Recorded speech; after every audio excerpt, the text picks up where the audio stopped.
Fala galera, sejam bem-vindos ao nosso canal e hoje nós vamos falar sobre a classificação das soluções. Para isso eu preciso lembrar o que é uma solução.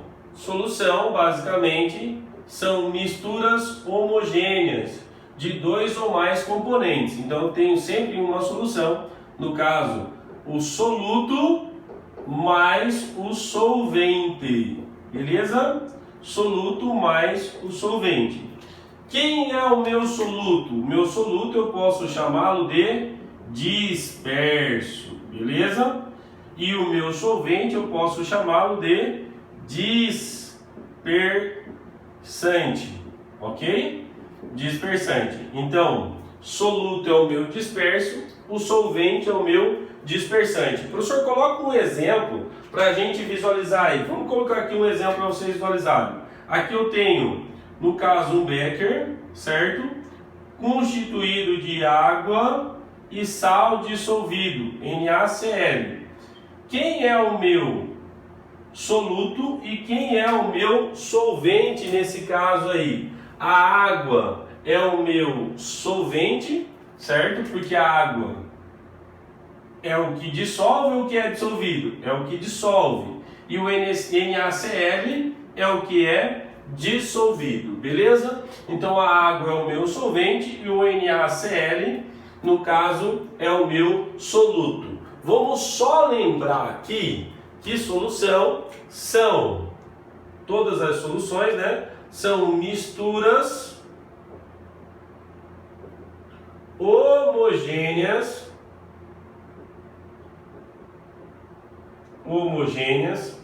de dois ou mais componentes.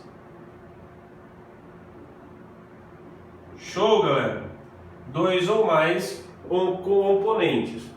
Exatamente essa é a definição de solução. Tranquilo até aí? Lógico que não, professor. Você colocou aqui NaCl dissolvido. Por quê? O sal pode não estar dissolvido? Pode. A água, né? Essa quantidade de água tem uma recepção determinada de sal que pode ser dissolvido. Se você coloca uma colher, vai dissolver, professor. Ah, coloquei a segunda colher, o que vai acontecer? Uma parte desse sal não vai ser o quê? Solubilizado. Mas por que isso acontece? Essa é a nossa aula de hoje. Acontece porque existe uma quantidade máxima de soluto que pode ser disperso em uma determinada quantidade de solvente. E essa quantidade máxima é chamada de coeficiente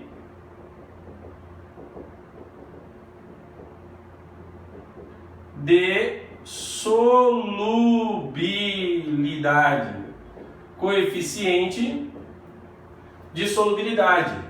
Nós chamamos de CS, coeficiente de solubilidade, que é a quantidade máxima de soluto que pode ser disperso em uma determinada quantidade de solvente. Como assim? Vamos pegar o mesmo exemplo. Água e NaCl. O que vai acontecer? Existe uma quantidade máxima de soluto que pode ser disperso em uma determinada quantidade de solvente. Se eu colocar aqui uma colher, né, em 100 gramas de água, colocar uma colher de NaCl, vai dissolver. Mas eu coloquei a segunda colher, o que vai acontecer? Uma parte desse sal não vai ser solubilizado, justamente porque existe uma quantidade máxima de soluto que pode ser dissolvido. Ah, professor. E a definição é justamente que ele atingiu o seu coeficiente de solubilidade. Então, o coeficiente de solubilidade é a quantidade máxima de soluto que pode ser disperso em uma determinada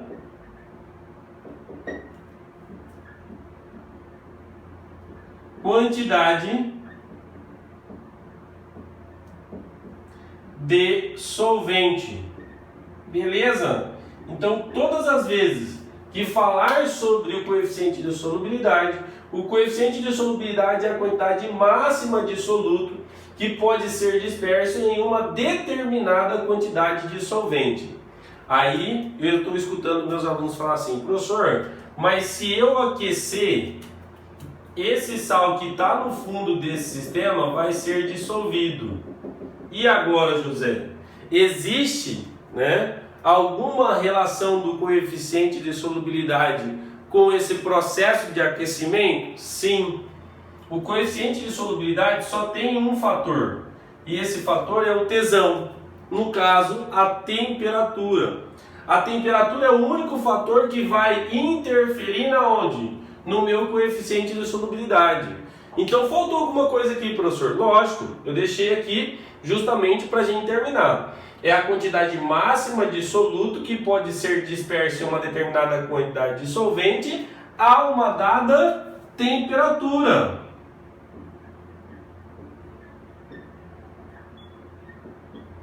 A uma dada temperatura. Professor, então quer dizer que a temperatura pode interferir nesse coeficiente de solubilidade. E com isso você consegue entender por que determinados soluto, ao você adicionar determinadas quantidades, ele para de solubilizar. Por quê? Porque você atingiu o coeficiente de solubilidade, que é a quantidade máxima de soluto que pode ser disperso em uma determinada quantidade de solvente a uma dada temperatura. Isso aqui é muito importante, tá, galera? Tranquilo até aí? Professor, como que a gente encontra esse coeficiente de solubilidade? Através de experimentação, certo? Com isso, se é através de experimentação, eu vou ter aí as informações do coeficiente de solubilidade de duas formas, ou na forma de gráfico ou na forma de tabela. E cada substância terá o seu coeficiente de solubilidade. Aqui eu tenho um exemplo que é o NH4Cl, que é o cloreto de amônio, certo? O cloreto de amônio, galera, ele tem aqui, para cada temperatura ele vai ter um coeficiente de solubilidade. Isso foi por um processo, foi produzido através de um processo de experimentação, certo? Professor, e essa tabela vai para o gráfico? Vai, Toda tabela você consegue colocar na forma gráfica, na forma de um gráfico, ok? Beleza? Show de bola. Jogador, presta atenção aqui. Se eu falei que existe esse coeficiente de solubilidade e que esse coeficiente de solubilidade é a quantidade máxima de soluto a ser disperso, vamos fazer um exemplo aqui para vocês visualizarem. Se eu colocar lá, professor, exemplo 1, na temperatura de 20 graus Celsius, eu coloco aí 40 gramas de cloreto de amônio em 100 gramas de água. Você vai ter aí formação de corpo de fundo, aquele soluto que não foi disperso, que fica no fundo do sistema? Vamos observar? Vamos ver aqui, presta atenção. Se o coeficiente de solubilidade é 37,2 gramas a cada 100, eu só vou ter solubilizado 37,2. Mas eu tenho 40, professor. Não importa a quantidade máxima de soluto nessa temperatura aqui, nessa temperatura é de 37,2. Professor, então quer dizer que uma parte não vai ser solubilizada. Que parte é essa? Quer dizer que no fundo lá do meu sistema eu vou ter os cristais, o sal formado, ou sei lá, qualquer componente que não foi solubilizado. Professor, então você vai fazer 40 menos 37,2. Eu vou ter 8, no caso, 3, 9, 2,8. 2,8.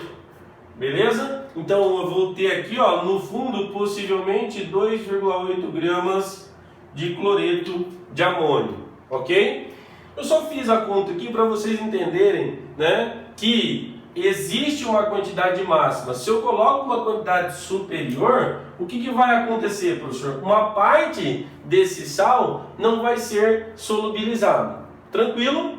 Show de bola? Beleza. Professor, isso aqui dá para eu fazer também para saber a quantidade que eu tenho que colocar de sal em uma solução para que ela fique, né, homogênea, que o sistema fique homogêneo. Sim. Por exemplo, vamos falar do exemplo 2. Eu coloquei lá na temperatura de 40 graus Celsius a solução, e aí eu pergunto assim para você: nessa temperatura um coeficiente de solubilidade?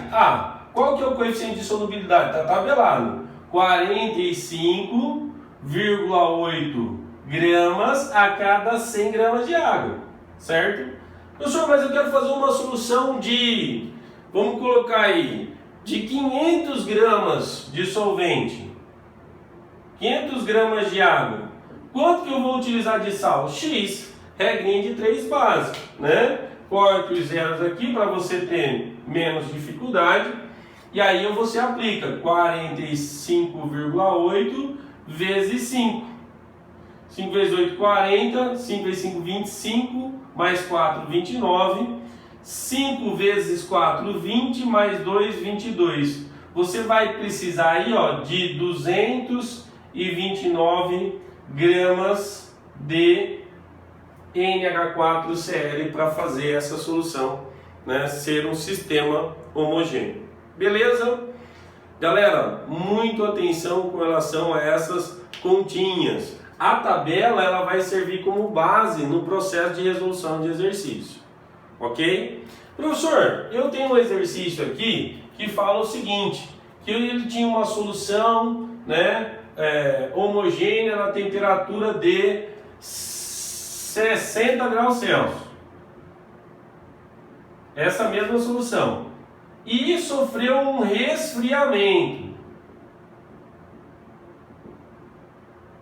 Sofreu um resfriamento para 20 graus Celsius. O que vai acontecer com essa, né, solução? Bom, qual era o coeficiente de solubilidade a 60 graus Celsius? A 60 graus é 55,2 gramas a cada 100. Aqui, passou para 37,2 gramas. E agora, José? Uma parte saiu soluto da solução? Não. Então o que aconteceu? Houve a formação de corpo de fundo.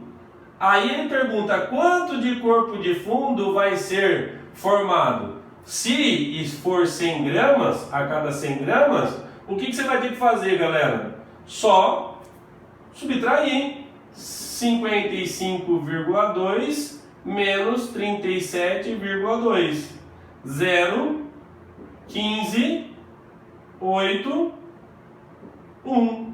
18 gramas. Então vai ser formado de corpo de fundo 18 gramas de NH4Cl. Beleza, galera? Isso aqui é cai muito em prova, tá? Provas de vestibular. No processo de resfriamento, quanto de corpo de fundo vai ser formado? Exatamente aí, no caso, 18 gramas, ok?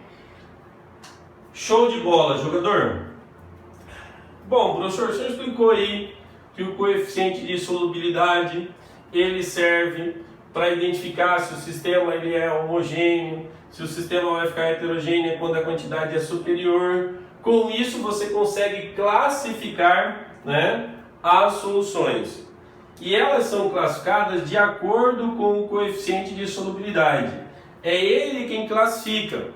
Porque se você fala aqui que o coeficiente de solubilidade a 20 graus Celsius é de 37,2, isso aqui é o que determina, é o padrão. A 20 graus Celsius, o meu coeficiente de solubilidade é 37,2 gramas a cada 100 de água.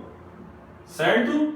Professor, é ele quem determina. Se eu coloco uma quantidade de 40, o que vai acontecer? De 40 gramas em 100 gramas de água, essa quantidade é superior.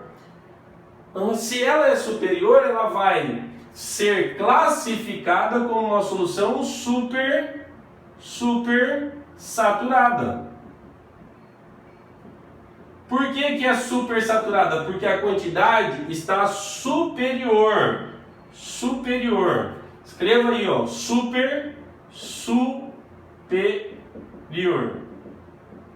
A quantidade determinada, ok? Bom, e se eu colocar exatamente como determina aí? 37,2. Se está igual, essa solução é uma solução saturada. Certo? Professor. Então, saturada é quando for igual.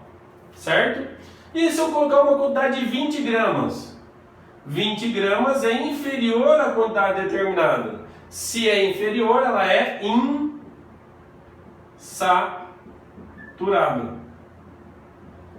Por que, professor? Porque a quantidade é inferior, menor que a determinada pelo coeficiente de solubilidade. Inferior. Então, superior e inferior à quantidade determinada. Alguma dúvida, galera? Agora, olha esse exemplo aqui para vocês classificarem esse exercício aqui, ó. Observa só, ele me deu um brometo de potássio, um outro sal, com as temperaturas e com os coeficientes de solubilidade.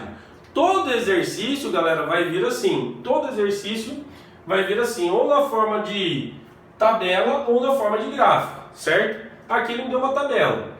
E ele fala, analise o preparo das 3 soluções de brometo de potássio na temperatura de 50 graus Celsius. Ele está querendo que você diga se a solução é saturada, insaturada ou supersaturada. Bom, se a temperatura que ele determina é de 50, você vai olhar primeiro para onde? Para a tabela. Então, na temperatura de 50 graus Celsius, eu vou ter 80 gramas a cada 100 de água. Professor, beleza. Então, no frasco A aqui, na primeira situação, ele colocou quanto? Ele colocou 40 de brometo. 40 é maior que 80, é igual a 80 ou inferior a 80? Inferior. Se é inferior, essa solução aqui vai ser uma solução insaturada. Ok? É uma solução insaturada. Beleza? Na hipótese B aqui, na situação B, o senhor ele colocou exatamente 80. Se é exatamente igual ao coeficiente de solubilidade nessa temperatura, nós vamos ter uma solução do tipo saturada. E no caso, se ele coloca aí uma quantidade superior, que é o terceiro caso aqui, ó, ele colocou 100. Se ele colocou 100, essa solução ela vai ter uma quantidade a mais do que o determinado. Essa solução vai ser uma solução, né, um sistema já heterogêneo, com uma solução do tipo super saturado. Ok? Então, se é uma quantidade inferior, ela é insaturada. Se é uma quantidade igual ao determinado pelo coeficiente de solubilidade, é uma solução saturada. Se é superior à quantidade determinada pelo coeficiente de solubilidade, você vai ter uma solução do tipo supersaturada. Lembre-se, sempre ele vai te dar temperatura e ele vai te dar uma tabela ou um gráfico para você, né, identificar se essa solução ela é saturada, insaturada ou supersaturada. Beleza? Galera, a última parte da nossa aula está relacionada justamente à observação da dissolução, que nós estamos falando da interação de um soluto com um solvente, né? E aí você tem, né, vários comportamentos. Existem substâncias, quando você aumenta a temperatura, aumenta o coeficiente de solubilidade. Existem substâncias, né, que ao você aumentar a temperatura, o coeficiente de solubilidade permanece inalterado. E existem substâncias, né, que você, ao aumentar a temperatura, ele diminui o coeficiente de solubilidade, certo?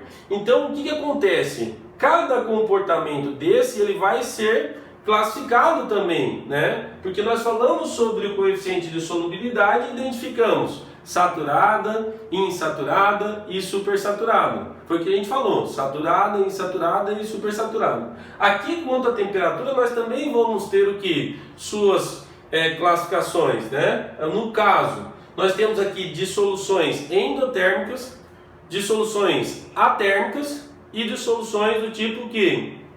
Isso, exotérmicas. Ah, professor, então está relacionado à quantidade de energia? Sim.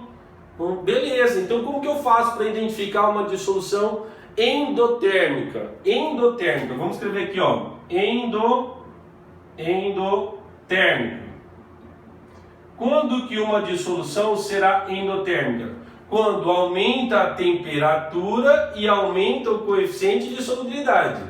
Ok? O coeficiente de solubilidade é diretamente proporcional o que? À temperatura, né? Diretamente não, mas você vai ter aqui, quando aumenta a temperatura, você vai ter um aumento do coeficiente de solubilidade.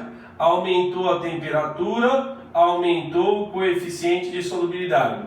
Isso são para dissoluções endotérmicas, ok? Aqui não tem esse exemplo, mas vamos desenhar aqui, ó, esse X aqui. O que seria esse X? Está paralelo com a temperatura aqui, com o eixo da temperatura, com o eixo X. Esse X, ele não manteve, né, não houve alteração do seu comportamento, ele manteve-se inalterado. Então nós temos aqui um tipo de dissolução, chama de dissolução atérmica. Atérmica. Por que eu chamo essa dissolução de uma dissolução atérmica? Porque aumentando ou diminuindo a temperatura, não houve variação do coeficiente de solubilidade, certo? Não há, né, a variação no coeficiente de solubilidade, beleza? E nós temos as dissoluções do tipo que? Do tipo exotérmica.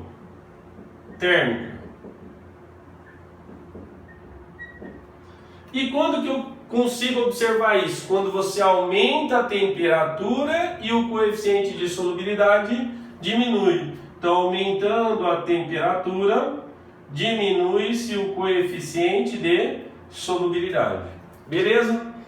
Galera, isso aqui, né, é ao final da nossa aula. Espero que vocês tenham gostado e siga a gente para a gente chegar aí a 1000 seguidores e poder fazer live para vocês, utilizar dos equipamentos, né, dos meios tecnológicos, aproximando cada vez mais o professor do aluno. Aquele abraço, tudo de bom, tamo junto.